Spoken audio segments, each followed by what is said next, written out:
Hello guys, welcome back to new video. Guys, सबसे पहले बता दूं कि मेरा नाम राजेंद्र कुमार है। मैं खुद एक जीडीएस बीपीएम में सिलेक्टेड हूं। तो जो भी आप लोगों को इन्फॉर्मेशन दूं वो बिल्कुल ऑथेंटिक होने वाली है। तो आज की इस वीडियो में हम लोग बात करने वाले हैं कि जो ज्वाइनिंग के बाद जब आपकी ज्वाइनिंग हो जाती है जीडीएस में, जब आपकी ज्वाइनिंग हो जाती है, चाहे तो आप एबीपीएम हो, चाहे बीपीएम हो, चाहे डाक सेवक हो, चाहे जिस भी पोस्ट पर हो, जीडीएस में अगर आपका सिलेक्शन हुआ है, अगर आपकी ज्वाइनिंग हो जाती है, तो ज्वाइनिंग होने के बाद आपकी सैलरी जो है कितने दिनों में मिलती है। जैसे कि मान लो कि अगर 1 तारीख को ज्वाइनिंग हो गई है, तो जो है आपकी सैलरी जो है कितने दिनों बाद मिलती है, किस अकाउंट में जो है आपकी सैलरी आती है, जो ज्वाइनिंग के बाद हमको कौन कौन से अकाउंट खुलवाना पड़ता है। तो इससे रिलेटेड यानी कि सैलरी से रिलेटेड जो है पूरा हम लोग बात करने वाले हैं कि कौन कौन से अकाउंट खुलवाना है, सैलरी कितने दिनों में आएगी, किस अकाउंट में आएगी, पूरा ए टू जेड हम लोग बात करने वाले हैं। तो आप लोग वीडियो के अंत तक जरूर बने रहना। अगर मेरे इस चैनल को अभी तक सब्सक्राइब नहीं किया हुआ है तो प्लीज चैनल को सब्सक्राइब जरूर कर लेना, क्योंकि इस चैनल पे आप लोगों को जीडीएस से रिलेटेड पल पल के और ऑथेंटिक अपडेट मिलती रहती है। तो चलिए हम लोग देरी ना करते हुए सीधे वीडियो को शुरू करते हैं। तो सबसे पहले बता दूं कि यहाँ पे देख लेना कि जैसे कि जीडीएस में आप लोग चाहे तो आप लोग बीपीएम हो, चाहे तो आप लोग एबीपीएम हो, चाहे तो आप लोग डाक सेवक हो, किसी भी पद पर हो, सबके लिए सेम प्रोसेस यहाँ पे मैं बताने वाला हूँ। जब भी आपकी ज्वाइनिंग हो जाती है, ठीक है, जब आपकी जिस दिन से ज्वाइनिंग हो जाती है, आपकी चार्ज रिपोर्ट जब बन जाती है, ज्वाइनिंग मान के चलो, उदाहरण के तौर पर 1 तारीख से आपकी ज्वाइनिंग हो गई है, 1 तारीख से आपकी चार्ज रिपोर्ट में 1 तारीख डाली हुई है और 1 तारीख को आपकी ज्वाइनिंग हो गई है। तो अब क्या करना होता है, तो यहाँ पे सबसे पहले ध्यान देना। तो जब ज्वाइनिंग होती है तो आपको जो है 2 प्रकार से खाते खुलवाने पड़ते हैं। ठीक है, 2 प्रकार के खाते खुलवाने पड़ते हैं। एक होता है आईपीपीबी, जो इंडियन पोस्ट पेमेंट बैंक होता है। इंडियन पोस्ट पेमेंट बैंक का एक खाता खुलवाना पड़ता है। उसके बाद एक होता है एसबी, जो कि जो है पोस्ट ऑफिस का एक बैंक होता है, मतलब खाता होता है एसबी, जिसे हम लोग सेविंग बैंक कहते हैं, यानी कि बचत खाता, इसे हिंदी में बचत खाता कहते हैं। ठीक है, ये तो आईपीबी होता है, यानी कि इंडियन पोस्ट पेमेंट बैंक का ये खुद का खाता होता है। तो कहीं कहीं पे यहाँ पे ध्यान देना, कहीं कहीं पे केवल आईपीपीबी से ही काम चला लेते हैं, और कहीं कहीं पे ज्यादातर जगह पे दोनों का जो है खाता लगता है। जैसे कि आईपीपीबी का और एसबी दोनों का जो है खाता खुलवा के जो है उसको देना पड़ता है, जहाँ की आपकी सैलरी आती है।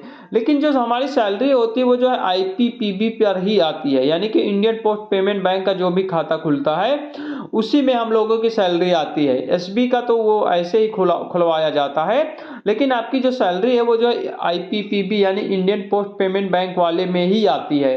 हर जो है मंथ में लास्ट के, यानी कि अगर 30 का महीना है तो 30 को, अगर 31 का है तो 31 को, या फिर 28 या 29 को, 28 या 29 को आ जाती है सैलरी। अगर मान लो इस डेट को संडे पड़ रहा है तो उसके एक दिन पहले आ जाती है, यानी कि इस मंथ को पार नहीं जाएगा उसके पहले ही सैलरी आ जाती है। सेंट्रल गवर्नमेंट का यही फायदा होता है।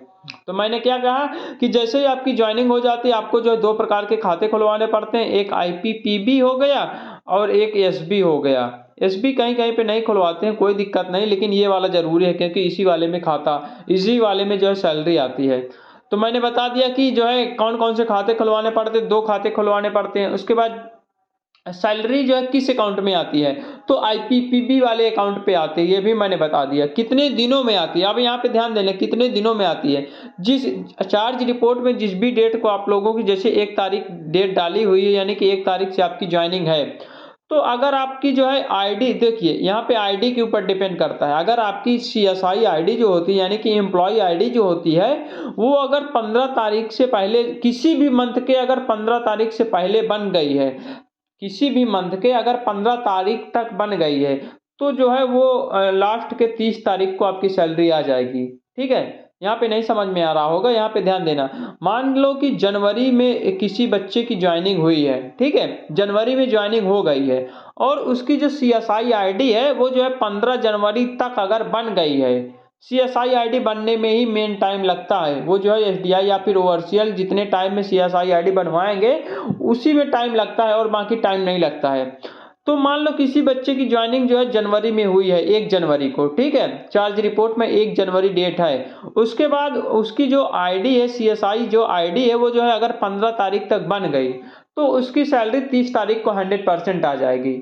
ठीक है, ये चीज़ ध्यान देना। सीएसआई आईडी के ऊपर ही डिपेंड करता है। अगर मान लो कि 15 तारीख के बाद सीएसआई आईडी बनती है, तो इस मंथ की सैलरी नहीं मिलेगी, अगले मंथ में इस मंथ की सैलरी ऐड करके मिल जाएगी। ये चीज़ रहता है। यानी कि कहने का मतलब ये है, अगर आपकी जॉइनिंग या फिर आपकी सीएसआई आईडी जो है 15 तारीख तक अगर बन जाती है, तो इसी महीने में 30 तारीख को आपकी सैलरी आ जाएगी। अगर मान लो 15 तारीख के बाद आपकी सीएसआई आईडी बनती है या फिर ज्वाइनिंग होती है, तो जो है इस महीने की सैलरी आपको नहीं मिलेगी। अगले महीने में इस महीने के जितने भी ड्यूटी होगी ऐड करके अगले महीने में दोनों महीने की सैलरी मिल जाती है। तो ये चीज़ होता है।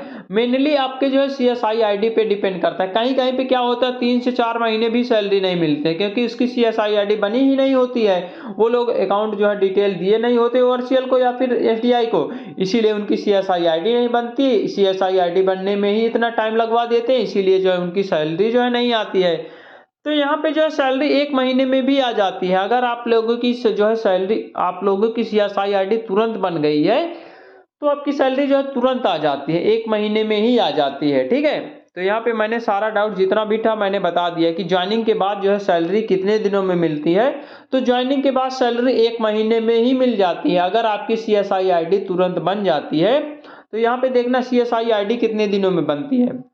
तो यहाँ पे ध्यान देना, मान लो कि 1 तारीख को आपकी ज्वाइनिंग है, ठीक है, 1 तारीख को आपकी ज्वाइनिंग है और 1 ही तारीख को आपने जो है अपने दोनों अकाउंट खुलवा के तुरंत दे दिया है 1 ही तारीख को, तो आपकी जो सीएसआई आईडी है लगभग मान के चलो कि 5 से 6 दिन में बन जाती है, और कम टाइम में भी बन जाती है। वो तो आपके जो है ओवरसीएल के ऊपर डिपेंड करता है कि कितना जल्दी बनवाते हैं।